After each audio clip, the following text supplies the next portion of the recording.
Soy Ginette Bedoya Lima, soy periodista y llevo 2 décadas documentando el conflicto armado colombiano.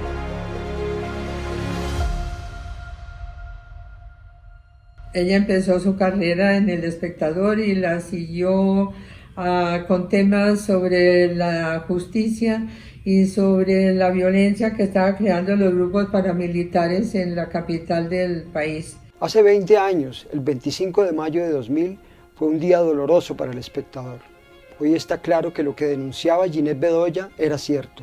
La cárcel La Modelo de Bogotá se había convertido en un campo de batalla del paramilitarismo, la guerrilla y las mafias, gracias a la corrupción.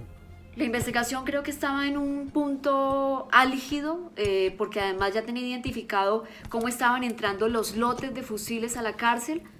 Ocurre una masacre y los paramilitares ajustician a 32 prisioneros que estaban sindicados de delitos comunes.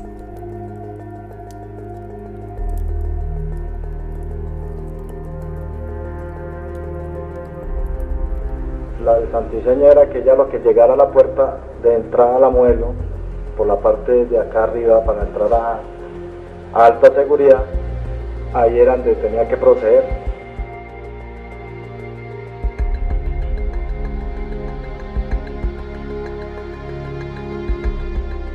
A mí me dieron muchos puntapiés, me pegaron patadas en la cabeza, en el cuerpo, en el estómago, en las piernas, y es cuando empiezan a torturarme, empiezan a decirme que la prensa es un mal de este país, que ellos le van a dar un escarmiento a la prensa. Después de que me golpearon, de que me cogieron el cabello, vino la parte de la violación.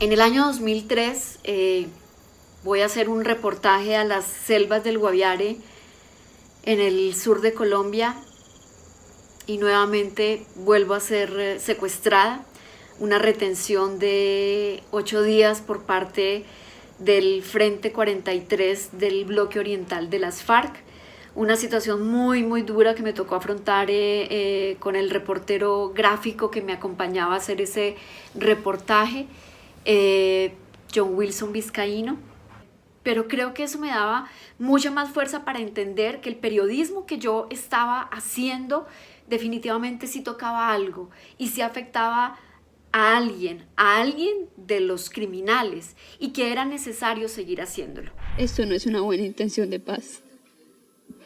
Y si él cree que nos va a callar haciendo estas cosas, creo que tampoco lo va a lograr.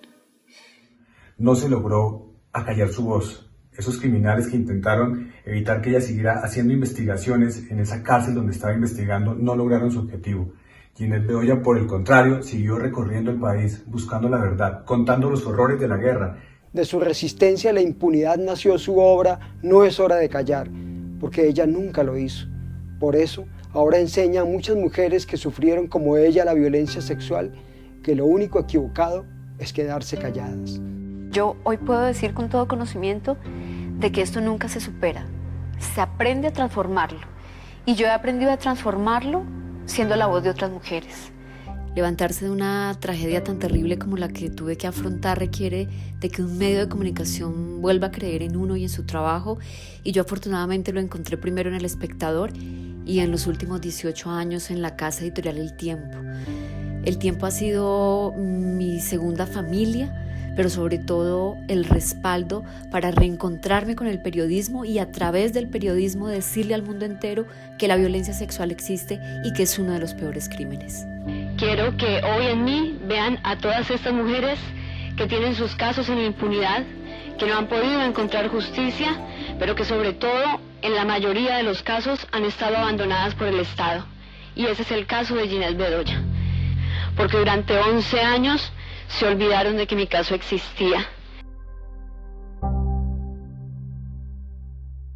Han transcurrido ya 20 años del secuestro de Ginette Bedoya y en los últimos 10 con mucho esfuerzo se han logrado unos pocos avances con unos costos y obstáculos enormes.